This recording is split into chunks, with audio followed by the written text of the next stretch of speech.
Hi RCIA, here's your last video clip for the week.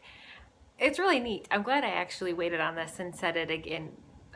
Taught my kids, worked with the kids here in the atrium, so that I had a little bit more that God wanted to add to this today. This week in the atrium, we've been working on the parable of the merchant and the pearl. And we read the story first, and then the kids get to use the materials. We show them the materials of what goes with the story.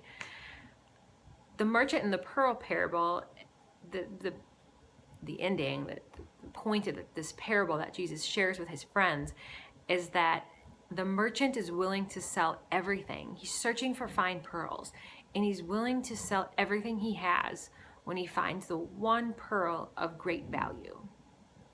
And Jesus says the kingdom of heaven is like the merchant searching for fine pearls.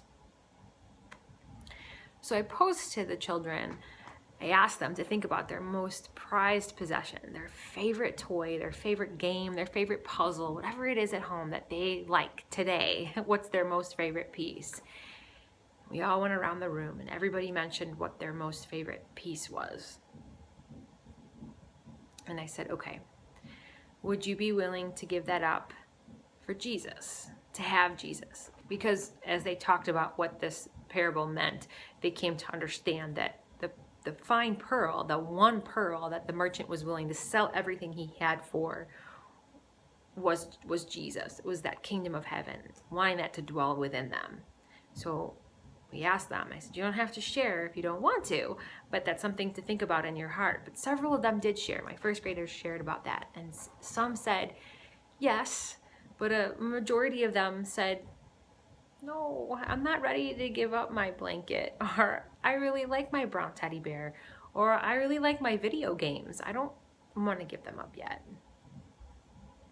And I told them that it's a process, that I'm 34 and there's still pieces of my life that are hard to give up because I like them and they keep things comfortable or they make me happy.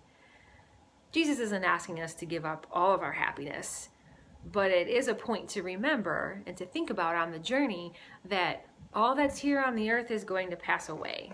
This is not Christ's kingdom. God's kingdom dwells within us, and we're bound for heaven. We're members of his body, we're members of his church and his family, so we're heading to heaven. And so he asks us, and we are to look within our hearts to see what is it that we can rid ourselves of that maybe stops us or hinders us from entering into that kingdom of heaven completely in our minds or in our hearts. So I wanted to end with that today so that you could think about that as you're thinking about what some of your Lenten promises are, what your ideas are for fasting, prayer, and almsgiving.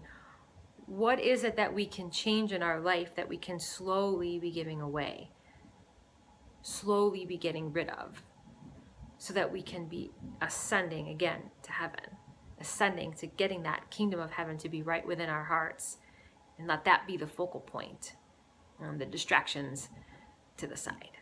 Remember, it's a journey and we're all on it together, and we're really, really happy that you are with us.